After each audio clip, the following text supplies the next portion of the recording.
Bueno, tenemos aquí a nuestro amigo, compañero, maestro Antonio Polito, muy, muy querido, muy siempre tan generoso, tan oferente. Y vamos a hablar un poco para las personas, una pequeña introducción de quién es Antonio Polito. Nació en Italia y a los 6 años su familia emigró a Venezuela y allí permaneció hasta el 2010. Antonio se graduó como ingeniero civil y también como psicólogo en la Universidad Central de Venezuela. Estudió terapia gestal en el Instituto Venezolano de Gestal. Ha publicado 5 libros: Los 12 al descubierto, Venezuela al descubierto, Simbología del cosmos, las tipologías astrológicas de Mercurio, eclipses, luces y sombras en el cielo. Antonio está dedicado a la astrología desde los años 80 como asesor astrológico, como docente e investigador. Ha formado a muchos estudiantes y ha participado también en muchísimos eventos, en entrevistas, en televisión. Tiene una característica fundamental, es que es un investigador natural, un gran observador, y por eso sus aportes son tan valiosos. Bienvenido, Antonio. Gracias, Martín. Y bueno, el tema de Antonio es hermoso. El título, El ser humano a la luz de la astrología. Y pues novena ponencia del Congreso, muy sagiteriana, muy de Casa 9. Y primera ponencia eh, con el sol ya ingresado en Aries. Luego hay harto fuego por allí, apenas para dar la luz al ser humano desde la astrología. Muchas gracias, Antonio, y todo tuyo el espacio. Bueno, gracias a ti, Juan Carlos, también a Martín. Eh, Me inspiró mucho el nombre del congreso que habéis organizado, ¿no? Eh, Cómo es astrología y sentido de la vida. Y eso me entusiasmó y me animó para elegir un tema un poco más Casanueve, como dices tú, un poco más profundo. Mira, cuando yo estudiaba psicología, yo ya era astrólogo. Entonces yo estaba sentado en mi banco de estudiante y cada vez que yo escuchaba al profesor explicando algo, alguna materia, algún tema, yo estaba, ¿y cómo aplico esto a mi astrología? Es decir, yo estaba ahí como astrólogo estudiando astrología. Ya yo era astrólogo. Entonces, cuando hubo una vez que empezaron a hablar sobre el modelo del hombre, que era resultado de alguna corriente psicológica o alguna corriente científica. O sea, en los avances del conocimiento humano, también hay avances de lo que pensamos sobre nosotros mismos como humanidad.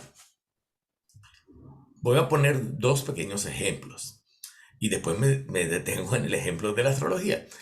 El primer ejemplo grandioso es cuando Darwin escribió El origen de las especies. Y bueno, obviamente cuando habló de una evolución que se basaba en la supervivencia, ¿verdad?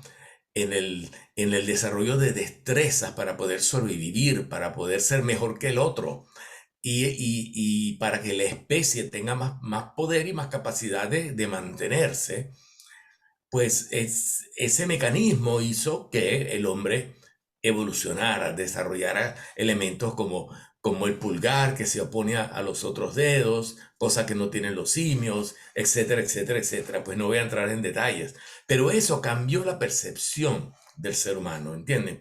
Sobre todo, por ejemplo, choca con la concepción religiosa, ¿no? Porque están hablando del hombre como algo que evolucionó casi que es un animal mejor que los demás, ¿no? Más o menos, ¿no?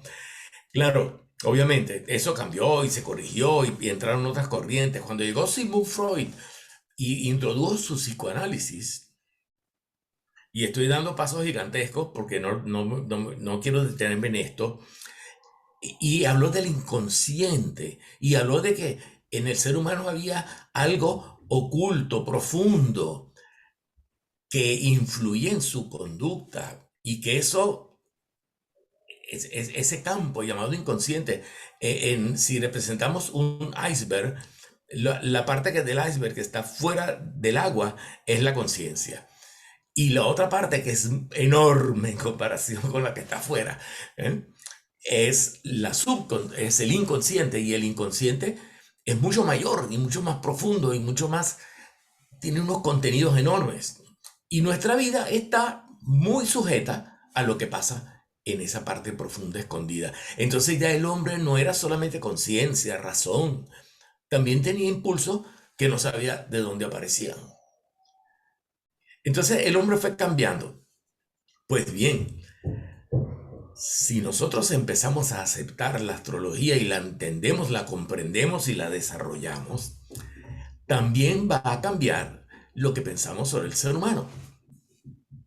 Fíjense, lo primero que se me ocurre es que para aceptar la astrología funcionando tal como la conocemos, los seres humanos tenemos que ser mucho más sensibles de lo que creemos.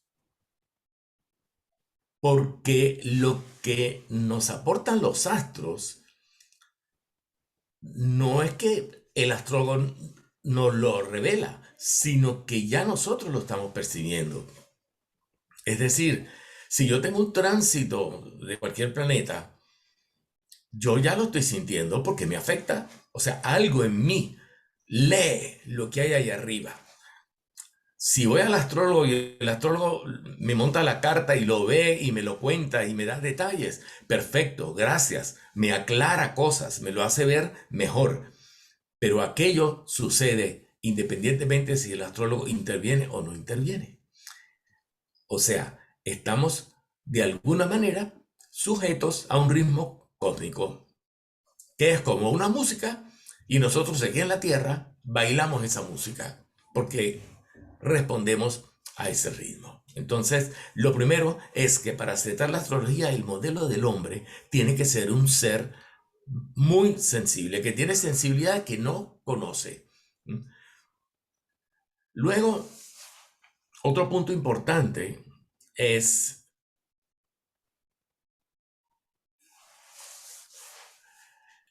esto es punto y aparte.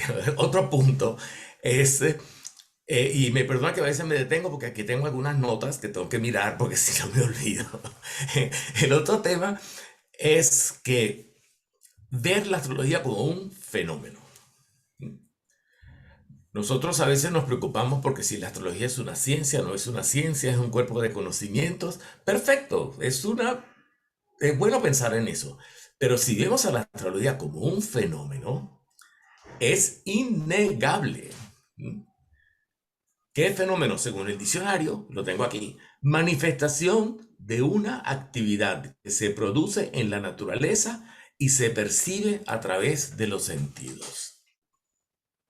O sea, lo que la astrología genera, nosotros lo percibimos a través de nuestros sentidos. Y yo le pregunto mucho a mis estudiantes, mira, ¿qué te convenció? Y me lo pregunté también a mí mismo, de que la astrología existe, funciona. ¿Por qué te has inscrito en mi curso y quieres estudiar astrología? Entonces algunos dicen, evidentemente, bueno, porque mira, yo soy Piscis y lo que dicen de Piscis cuadra conmigo, o sea, algo está pasando, ¿no? Y ahí está el fenómeno, es decir, hay algo que los sentidos pueden percibir. Entonces, ver la astrología como fenómeno es muy útil. Y yo lo voy a dividir en 3 fenómenos. Primer fenómeno, cuando nacemos, hay un cielo y nuestra personalidad se alinea con ese mensaje. Y por lo tanto, tenemos una carta natal que representa una parte de nosotros. Ese es el primer fenómeno astrológico. Es que el cielo del momento de nacer se pone en sintonía, en sincronismo, en sincronicidad con nuestra personalidad. Hay más. Ustedes dos que me están escuchando tienen cielos. Existe el cielo de Martín, el cielo de Juan Carlos, el cielo de Antonio, y los tres cielos interactúan. O sea, nosotros conversamos entre nosotros, nos hacemos amigos y hablamos de astrología a través de nuestras sinastrías.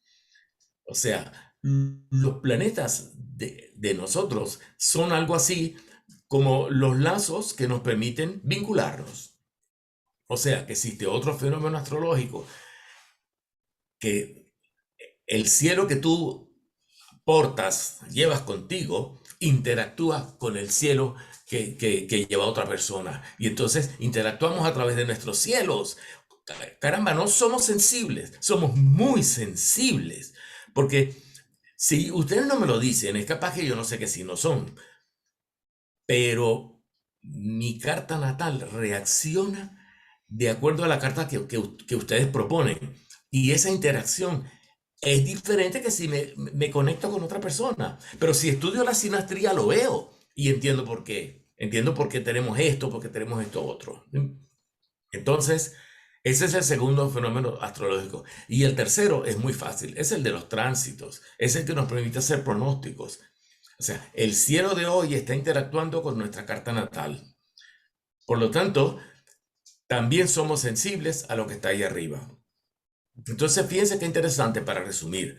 Yo nací y me conecté con el cielo. Luego, mi cielo se conecta con los cielos de otros. Luego, mi cielo también se conecta con el cielo en cualquier fecha. Son tres fenómenos, tres cosas que ocurren y sabemos que ocurren. Y nosotros los que estamos metidos en astrología lo vemos a diario y les confieso que yo nunca termino de sorprenderme.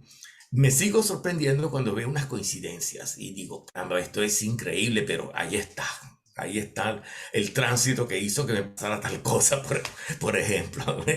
Entonces, la astrología como fenómeno es innegable. Si quieres, no la llames ciencia, pero como fenómeno no lo puedes negar. Luego, bueno, hay otro punto, que, vale, todos tenemos una carta natal. Y utilizo el verbo tener. Porque se podría utilizar también el verbo ser. Yo soy lo que está pintado ahí. Pero no me gusta decir yo soy. Porque yo creo que nosotros no somos nuestra carta natal. Que nuestra carta natal es como una herramienta, ¿no? Es como un vehículo. Es una propuesta. Y nosotros somos conductores de ese vehículo o de esa propuesta. Por lo tanto, si tenemos que elegir entre el verbo ser y el verbo tener con relación a nuestro cielo natal, tenemos que utilizar el verbo tener. Nosotros no somos eso. Y si ahí en esa carta natal hay unas cuadraturas terribles, yo no soy esas cuadraturas. Yo soy el que las va a manejar y va a ver cómo se las arregla para defenderse y para sacarle provecho. ¿Ven? Entonces, eso es un punto importante que tiene que ver con el modelo humano. O sea, nosotros somos seres que tenemos el poder de lidiar o de manipular o de modelar una propuesta, que es la carta natal. Otro punto. El modelo humano que ofrece la astrología es multivariado, es increíblemente variado. Cuando yo estudiaba psicología, hay una materia que se llamaba Teoría de la Personalidad. Buenísima materia, me encantaba, ¿no? Porque era perfecto para lo que yo quería estudiar, lo que yo quería aprender, que era cómo encaja la astrología dentro de todos estos modelos. Y es un poco el tema que estoy trayendo hoy. Aunque es un tema infinitamente grande, profundo, difícil, yo no me considero un experto en esta materia. Quizás por eso es un tema que yo he pensado y no he dicho. Pero como ustedes me lanzaron ese nombre para este congreso, pues dije, bueno, me voy a ir de atrevido esta vez y me voy a meter en problemas, pero voy a sacar este tema. Entonces, la multivariedad de la personalidad. Nosotros estudiamos diferentes modelos de personalidad.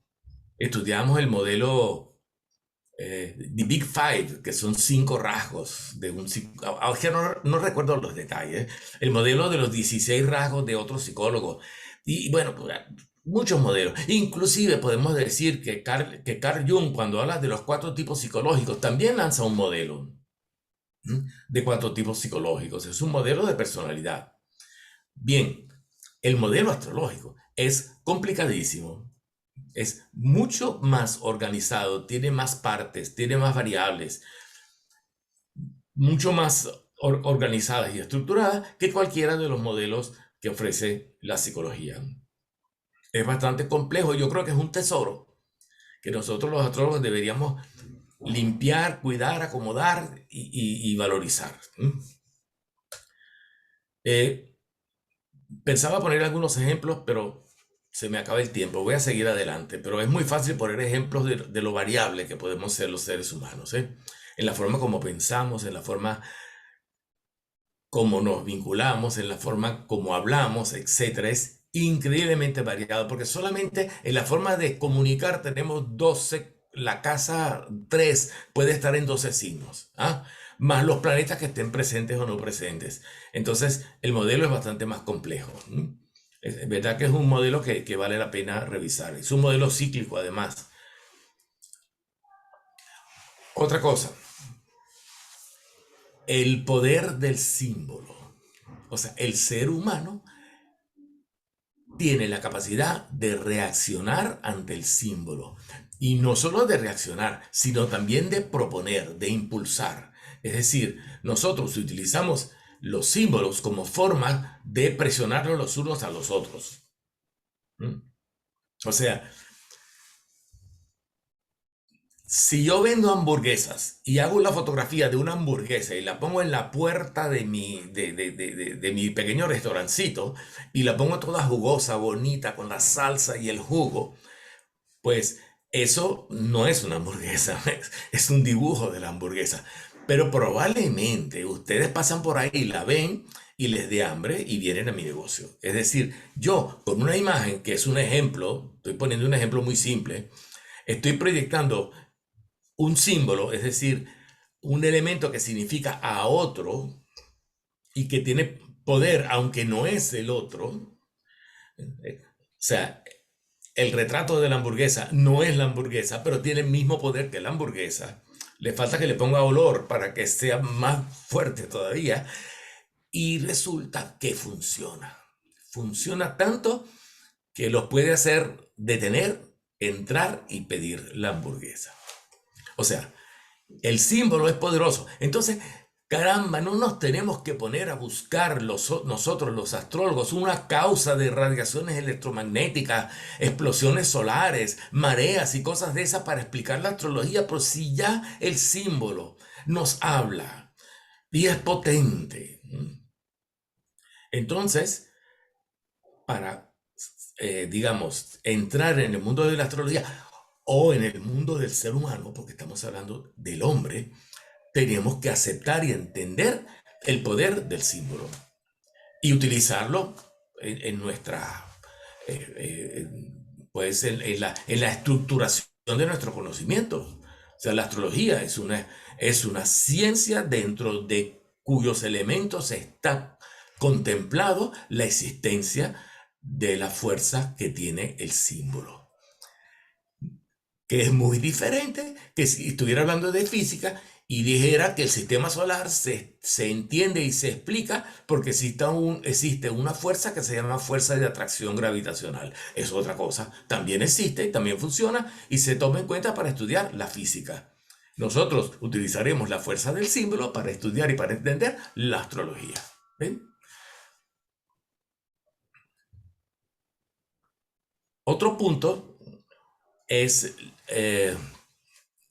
la discriminación de la energía psíquica. Es decir, nosotros los astrólogos hacemos algo que lo hacía Carl Jung. Aunque cuando yo estudiaba psicología, Jung no lo mencionan en ninguna clase. Él es cosa aparte, no es científico, no organizó su cuerpo de conocimientos a través del método científico, por lo tanto, pues no se estudiaba. Pero el caso es que Jung plantea algo que nosotros los astrólogos también planteamos. Bueno, los arquetipos, pues los modelos. O sea, nosotros utilizamos los planetas como arquetipos, ¿no? Y también los signos. Entonces, y lo más interesante es que tenemos un arquetipo que es como el papá de todos los arquetipos, que es el Sol, el gran arquetipo central. Entonces esto forma parte del cuerpo de conocimientos astrológicos. ¿Cómo lo puedo llamar? Yo lo llamé aquí discriminación de la energía psíquica, o sea, discriminación en el sentido de separación. ¿Eh? Porque, ¿qué pasa con el Sol? Que el Sol es una sola energía, pero a nosotros nos llega la luz de Marte, que es la misma luz del Sol que se refleja en la superficie del planeta Marte y nosotros vemos un color rojo. Y eso nos hace pensar en Marte de una manera diferente de como pensamos cuando hablamos de Géminis, de Venus, o de Mercurio, o de la Luna. Entonces, es muy sencillo esto, no tengo que esforzarme tanto, pero cualquier astrólogo sabe que el ser humano funciona descrito a través de los principios que son estos los planetas. Bien, entonces, todas estas cosas nos permiten ir construyendo una forma de ver al hombre. Aquí voy a poner otro punto y aparte. Este es más aparte que el anterior, porque ahora voy a entrar a ver la cosa desde otro punto de vista. Que ya no son cosas que he descubierto o que he pensado o que quiero mostrar sobre la astrología, sino que ahora voy a hablar de algunas recomendaciones que son fruto de la experiencia. La verdad es que a veces uno se siente autorizado por sus propias canas y se atreve a decir algunas cosas. ¿Ah? Y entonces, bueno, me atrevo, pues, después de tanto tiempo estudiando astrología, me atrevo a sugerir que el astrólogo debe pulir y cuidar su lenguaje. Creo que no lo hacemos lo suficiente. O sea, nosotros los astrólogos nos deberíamos poner de acuerdo, así como los estudiosos del idioma hacen la Real Academia de la Lengua Española y en esa Real Academia de la Lengua Española se ponen de acuerdo de cómo debe ser el español. Pues debería haber la Real Academia de los Astrólogos en donde los astrólogos nos pusiéramos de acuerdo en definir a Saturno. Saturno es esto. Puede ser que no estemos preparados para eso. Puede ser, no lo sé. Pero en nuestra forma de hablar podemos ponernos un poco más de acuerdo en el significado de los signos y en el significado de los planetas.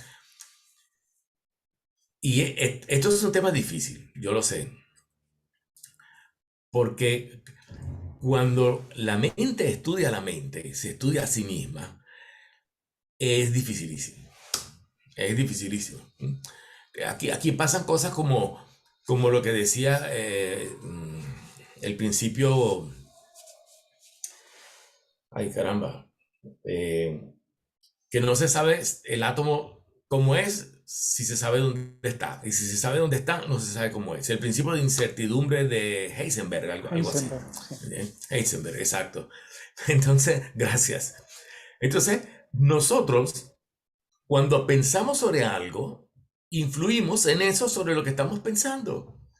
Y se nos manifiesta ese algo en la manera como lo hemos pensado. Por lo tanto, si una persona piensa en Saturno como maléfico, malo, peligroso, dañino, pues será maléfico, delicioso no. Ya se me está enredando la lengua. Pernicioso, peligroso, porque es que lo hemos definido así. Entonces, a nosotros los astrólogos nos conviene hacer definiciones neutras. Definiciones neutras. Lo importante de la definición de Saturno es que sea una energía, que conozcamos su significado y que después podamos diferenciar cuando está bien empleada y cuando está mal empleada. Y aquí está la definición. Eso en lo que respecta al lenguaje. El lenguaje de los signos es aún más delicado. Y no voy a seguir por ahí, aunque creo que tengo bastante tiempo. Según mi cuenta, he hablado 23 minutos y tengo el doble. O sea que he ido quizás más a prisa de lo que debería.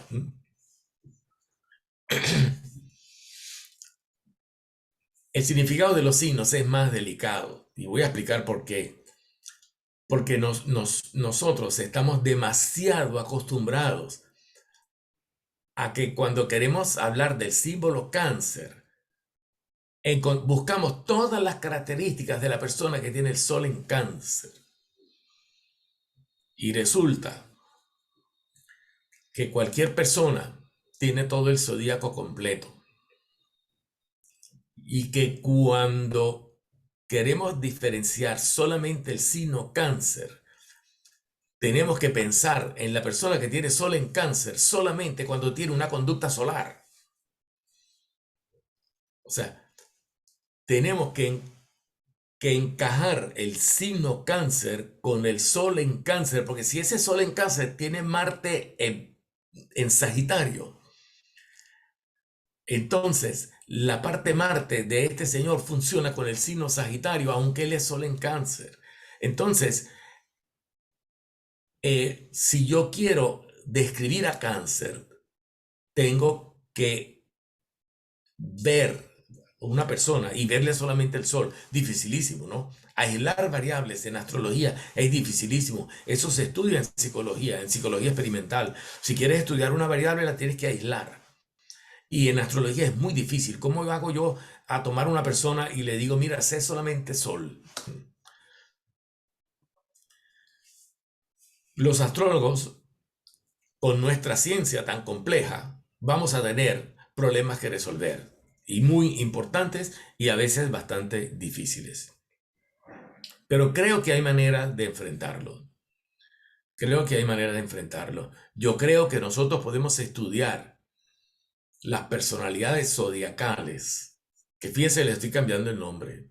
Ya no estoy hablando de estudiar los signos zodiacales, sino estudiar las personalidades zodiacales. Es decir, que cada vez que yo estudie a una persona, pongámosle que sea Sagitario, para no aburrirme con tanto cáncer, y entonces piense que Sagitario es el inicio de su conciencia, pero que después de Sagitario va a venir Capricornio, y después de Capricornio va a venir Acuario, y después de Acuario va a venir Piscis. Y si yo estudio la conducta desplegada en 12, los significados de los signos se vuelven un poco más nítidos.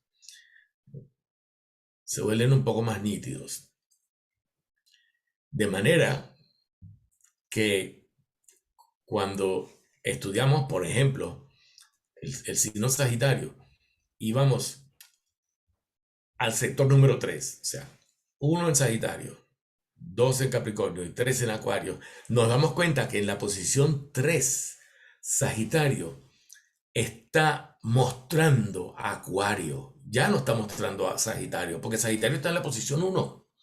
Entonces, si voy a la conducta de la casa 3, encuentro reflejado el signo Acuario solo.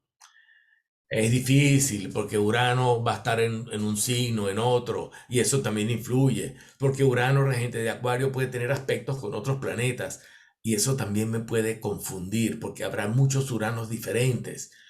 Pero esa es la mejor forma, por lo menos la que se me ha ocurrido, para poder reconocer cómo es el Acuario de un Sagitario. Es decir, está en el sector 3, está en su forma de comunicar y en su forma de hablar.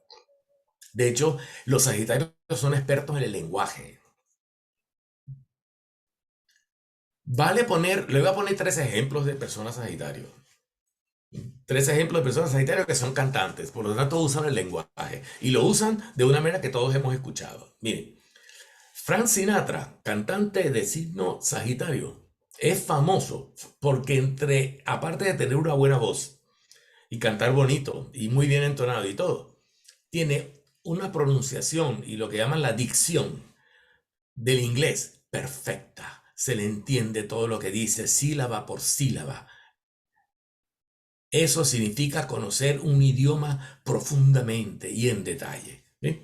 Eso es un ejemplo. Otro ejemplo, otra cantante, Edith Piaf, que era Sagitario. Ella era una cantante callejera y ella fue lo suficientemente inteligente para darse cuenta que para poder triunfar en el canto tenía que estudiar pronunciación del francés. Y ella buscó un profesor y ella educó su voz para no hablar mal, para hablar bien, correctamente, buena pronunciación. Una cantante Sagitario. Se preocupa por el conocimiento de la vocalización. Que hay músicos que a lo mejor eso no le importa, que para ellos es suficiente con cantar bonito. Pero estos cantantes Sagitarios son ejemplos de poseer una pureza en el lenguaje que lo da Sagitario, perdón, eso lo da Acuario en la casa 3. Y el otro ejemplo es María Callas, otra cantante Sagitario, que también es famosa por la manera como pronunciaba de manera perfecta nota por nota cuando hacía unas maravillas con la voz. ¿Ven? Bien, entonces aquí tenemos al Acuario manifestándose en el signo Sagitario. Ah, pero alguien me podría decir, bueno, y entonces, ¿cómo se manifiesta Acuario en un Cáncer? Vale, se me acaba de ocurrir un ejemplo, estoy improvisando. Pero Cáncer tiene a Sagitario. ¿Ven? Entonces, esa sabiduría que Sagitario emplea en la pronunciación y en la comunicación, los Cáncer la deben presentar en los asuntos de casa 8. Bueno, el ejemplo que se me ocurre es de un Cáncer llamado Alfred Kinsey, que estudió la sexualidad humana, que fue una persona muy atrevida en el momento que él hizo sus estudios, porque empezó a investigar cosas y hacerle preguntas a las personas que nadie antes les había preguntado, cosas muy íntimas, muy personales, porque tenía un interés en conocer la intimidad del otro. Eso es la curiosidad y la investigación de Acuario puesta en la casa 8. ¿Se dan cuenta? O sea que estoy conociendo a Acuario en diferentes lugares, de diferentes signos, o mejor dicho, ya no puedo utilizar la palabra signos, de diferentes personalidades zodiacales. Puse un ejemplo de la personalidad zodiacal Sagitario, que la obtiene en 3. Un ejemplo de la personalidad zodiacal Cáncer, que lo tiene en la 8. Puedo seguir poniendo, porque Acuario está en alguna parte en todas las personalidades zodiacales. ¿Ve? Y si yo lo estudio así, puedo delimitar el significado acuariano mucho mejor que si solamente pienso en los soles. Entonces, yo he hecho este trabajo, durante muchos años lo vengo haciendo. Bueno, otro tema, para no aburrirlos con Acuario en todas partes. No creo que sea aburrido. El menos aburrido de todos los signos es Acuario. Virgo tiene Acuario en la casa 6, en el sector 6, en el sector del trabajo. Ahí es donde el Virgo se luce descubriendo cosas, inventando cosas. Nunca está satisfecho con el trabajo porque siempre piensa que puede inventar algo más, encontrar algo diferente, descubrir una cosa nueva. Porque para Virgo toda la inventiva, toda la capacidad futurística, toda la tecnología está en el sector del trabajo y de la salud. Por eso es que todo Virgo es un pequeño médico. Un pequeño médico improvisado, pero es un pequeño médico. Y así Acuario va tomando forma cuando lo ponemos en todos los signos. ¿Ven qué interesante? Esto es un poco lo que digo pulir los significados, pulir el símbolo. Bien, pasemos a otro punto. Es una cosa que yo observo, pero todos los astrólogos deberíamos tener un telescopio, así como lo tiene Juan Carlos ahí, y de vez en cuando, en vez de estudiar astrología en los libros, enfocarlo hacia los planetas y estudiar a los planetas, o estudiar el cielo en general. A veces no hace falta ni siquiera telescopio, porque ¿qué es lo que pasa? ¿Qué es lo que está pasando con la astrología? Que todos nos vanagloriamos diciendo, yo soy astrólogo, yo estudio la relación de arriba con los de abajo. Pero resulta que ninguno va allá arriba. Todos estudiamos astrología con libros. Es verdad que los libros traen información, pero es que estudiamos demasiado con libros. O sea, que venga un astrólogo y me diga, yo aprendí sobre Mercurio porque me puse a mirar cómo funciona el movimiento de Mercurio. Y modestia aparte, eso fue lo que yo hice cuando escribí el libro de las tipologías mercuriales. O sea, yo no acudí al libro, sino acudí a la conducta de Mercurio en la medida que él se alejaba, iba hacia adelante, iba hacia atrás, hacía conjunción con el Sol. Me di cuenta que había dos conjunciones que eran diferentes, que no es lo mismo que Mercurio directo, conjunción Sol, que Mercurio retrógrado, conjunción Sol, porque uno está delante del Sol y otro está detrás. Es totalmente diferente. Entonces, los astrólogos debemos mirar el cielo. Debemos ponernos a mirar cómo están colocados los planetas. Por ejemplo, cuando la luna está en cuarto menguante, y nosotros vemos la luna, la Tierra se está moviendo en esa dirección. Saben que la Tierra se mueve en el espacio, ¿no? Le da vuelta al Sol. Pero si yo estoy aquí, de noche, así en el espacio, y oye, ¿hacia dónde nos estamos yendo? Estamos yendo hacia acá, hacia allá, hacia acá. Imposible saberlo, no lo sabemos. Pero si está la luna en cuarto menguante, yo puedo decir con bastante certeza que la Tierra se está moviendo hacia la luna. Ah, qué interesante. La Tierra viaja en la misma dirección hacia donde está la luna. ¿Y eso qué puede significar? Eso tiene un significado. Hay que hacer un esfuerzo para buscarlo. Por eso que tenemos que pulir el lenguaje y perfeccionar el símbolo. La luna simboliza los recuerdos, simboliza la memoria. Cuando estamos en cuarto menguante, las experiencias humanas se vinculan mucho más con nuestra historia pasada. Vale, a lo mejor ustedes no me creen porque no se han puesto a mirar eso, pero hagan la prueba. O sea, las personas que lo tienen en la natal, tienen luna cuarto menguante en la natal, son personas mucho más responsables, son personas que tienen la memoria. Yo digo que esta es mi memoria, porque aquí yo anoto las consultas y tengo anotado 20 de marzo, charla a las 5 de la tarde sobre el modelo de la astrología. Todo está anotado aquí. Entonces, si yo cumplo lo que tengo anotado aquí, soy una persona responsable porque tomo en cuenta los compromisos que he hecho y aquí está mi memoria y yo funciono mi vida en base a la memoria. Pero sería aburrido funcionar siempre en base a la memoria. A veces sería maravilloso hacer un proyecto que no dependa de los compromisos que tengo de antes. Entonces, funciono a futuro. Entonces, existe la causa basada en el pasado, que es la de la luna menguante. Existe la causa basada en el futuro, que se corresponde más a la luna creciente, que está detrás en el momento que la Tierra se mueve. Bueno,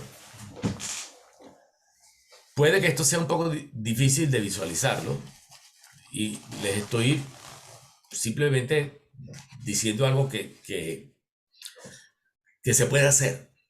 Se puede estudiar las posiciones relativas de los astros cómo están en el cielo para luego interpretarlas y encontrar significados de las fases lunares y también las de Mercurio. Perfecto. Y de los eclipses. Los que han leído mi libro de eclipses se pueden dar cuenta de que casi todas las cosas que yo dije sobre los eclipses fue porque puse los planetas. Mire, este está aquí, este tapa este significa tal cosa. Por lo tanto, si esta cosa tapa esta, significa tal cosa. En pocas palabras, estoy intentando leer directamente del cielo. No estoy acudiendo a la historia. La historia es muy valiosa y es muy buena, por supuesto. Uno puede ver cómo antiguamente interpretaban los eclipses. Por ejemplo, hace muchísimos años en la antigüedad decían, cuando hay un eclipse se muere un rey. ¿Vale? Perfecto. El rey es el sol y un eclipse de sol es que la luna tapa el sol y por lo tanto eso podría entenderse como la muerte de un rey. ¿Ves? Razonamiento perfecto. Estamos interpretando símbolos. Hoy en día el sol no es el rey, pero sí es algo que brilla, sí es algo que nos da energía. ¿Ven? Y un eclipse de sol puede significar la muerte, entre comillas, de algo nuestro, dependiendo de dónde cae el eclipse en nuestra carta natal. ¿Ven? Estas son reflexiones que se hacen utilizando el cielo y la astrología y la carta natal y nuestras experiencias humanas. Aquí no hay mitología, no hay historias antiguas, no hay pergaminos descubiertos en la tumba de Tutankamón que hablan sobre los planetas, no hay nada de eso. Aquí hay solamente observaciones celestes de conductas humanas. No quiero desvalorizar lo otro, pero es que hace falta más observación del cielo. Bueno, otro punto, que ahora sí se me está acabando el tiempo. Miren, diferenciar la obra de la herramienta. Diferenciar la obra de la herramienta. O sea, por ejemplo, yo voy a la Capilla Sixtina y veo el techo pintado por Miguel Ángel. Entonces, yo puedo pensar en los pinceles que usaba Miguel Ángel, en los tubos donde estaban los colores que utilizaba para pintar. Esas son las herramientas. El andamio que construía para poder pintar ahí arriba. Esas son las herramientas. Entonces, si Miguel Ángel tenía unos pintores magníficos, los que estaban de moda en la época, que el Papa le permitía adquirir en el mejor mercado de la época del Renacimiento, y los andamios estaban muy bien hechos, y él podía pintar muy cómodamente ahí acostado, agarrando los colores y pintando en el techo. Esas son puras herramientas.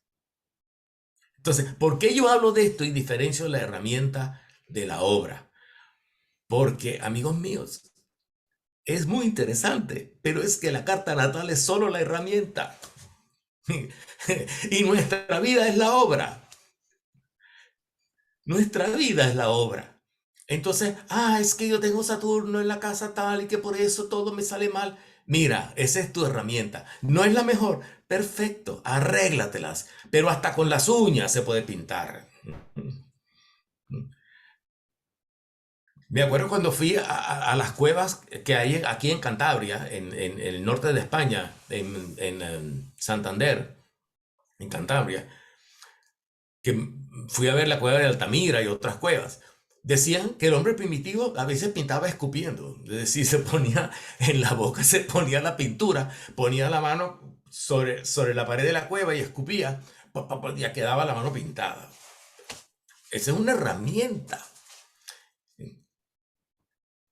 El caso es que acostumbrémonos los astrólogos y los clientes de los astrólogos a pensar que cuando vemos una carta natal estamos mirando herramientas que son buenas para hacer una cosa y no tan buenas para hacer otras.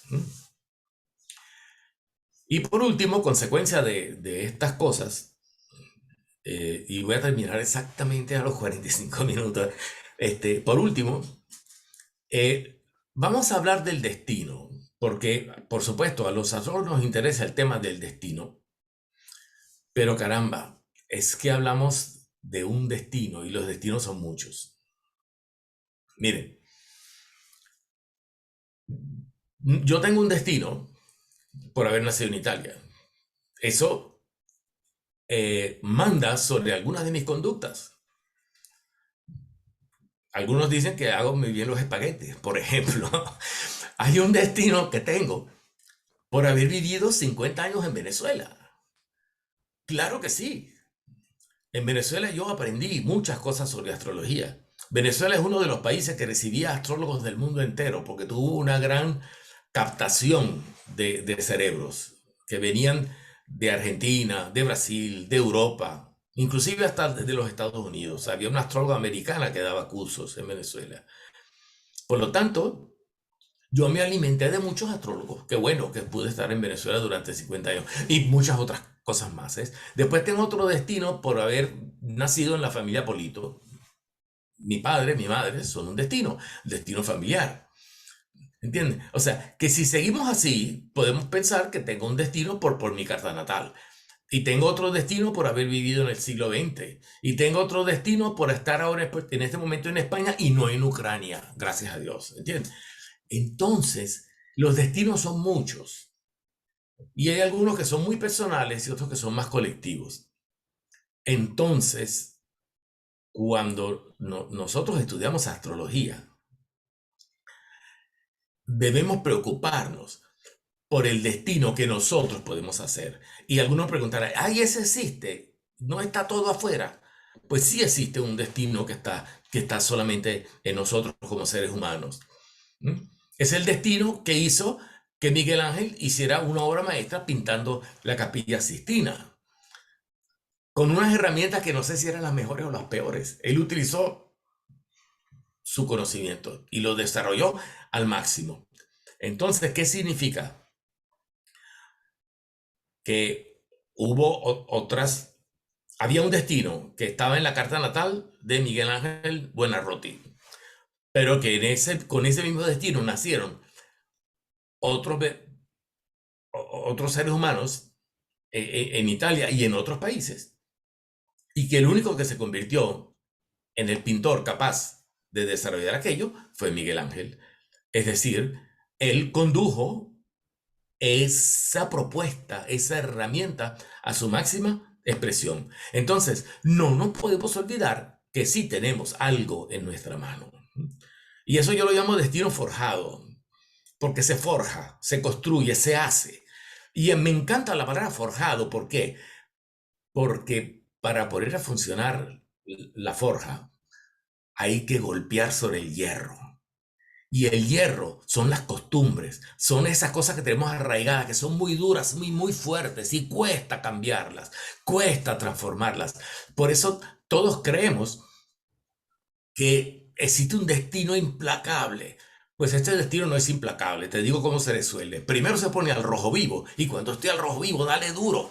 Es decir, primero entra en una crisis, métete en un problema gravísimo, fuerte. Intenta cuando estás en esa situación tan difícil buscar soluciones y estoy seguro que te vas a iluminar y vas a descubrir cómo resolverlo. Y cuando lo resuelvas y salgas de eso, sales educado, culturizado, mejorado, perfeccionado. Con algunas cicatrices, vale, está bien, pero has crecido. Y eso sería el destino forjado, que lamentablemente hay que hacerlo al rojo vivo, pero se puede hacer. Se puede hacer. Bueno, y con esto termino. Ah, qué belleza, Maravilloso. Antonio. Mira, Dios santo. mira, esta mañana justamente en la ponencia de Úrsula Cosmic mencionaba que la fuente mitológica es un sustrato, uno de los sustentos de la astrología, no es la única. Y no nos podemos quedar ahí. La fuente del simbolismo astrológico tradicional es otro sustrato, ¿no? Y la fuente astronómica, que es fundamental y de donde realmente parte la astrología, porque los Exacto. astrónomos primeros fueron astrólogos y astrónomos, es por observación, por apertura y por entendimiento, y es la que ha podido relacionar eso que tú dices. Hay una serie de movimientos. ¿Qué pasa acá? Eso que tú nos estás aportando gracias al al fruto maduro que ya nos das, que nos ofreces. Es muy valioso y yo hago aquí un énfasis en especial, sobre todo a los estudiantes de astrología en todos los niveles, no importa, no hay nadie adelante ni atrás, pero es demasiado importante que no nos quedemos con lo que nos están diciendo solamente, ni los libros son valiosos, Sí, ni los antiguos, porque si nos vamos a eso, entonces Saturno es un demonio, Marte es otro demonio y todo es maléfico. Eso nos dijeron los antiguos. Pero si no lo observamos, si no observamos el cielo y la naturaleza, la manifestación de esos fenómenos en la naturaleza real y fuera de eso en lo que tú llamas los destinos, en la historia de esa persona, ese movimiento, ni siquiera en los gemelos, que eso es bien particular. Los gemelos se llaman, he atendido varios casos, tengo separados esos casos con hora real de nacimiento, nada que ver, muchas veces con el sí, mismo movimiento. Y nacieron en el exacto. mismo vientre, compartido la misma sopita, la misma familia, en el mismo, no en el mismo, porque hay unos ligeros minutos y esos minutos marcan la diferencia. Entonces, ¿por qué se manifiesta eso que tú hablas de forjar? Maravillosa tu intervención y es un llamado a abrir el entendimiento y no quedarnos solamente con lo que se nos dio, sino tomarlo, digerirlo, desechar lo que consideramos que no es y nutrirnos de lo que es y sobre todo lo que tú nos estás dando es ese atrever a que la astrología se vuelva realmente, como es la carta, un pensamiento de 360 grados, abierto al universo. Muchas gracias, Antonio. Así es, Martín. Así es. Pues me has dejado sin palabras con muchas reflexiones. Cada punto que tocaste con una profundidad enorme, Antonio. Tu ponencia es digna de escuchar varias veces y extractarle mucha sustancia. Eh, Hermosa. Muchas gracias, Antonio.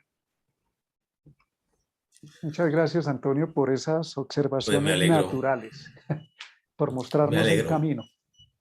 Bueno, y esperamos, Me atreví a hacerlo. Me costó un poco, pero lo hice. y esperamos volverte a ver en este canal ahora que viene la temporada de eclipses eh, para Con poder gusto. profundizar en esa visión tan hermosa y práctica que tienes.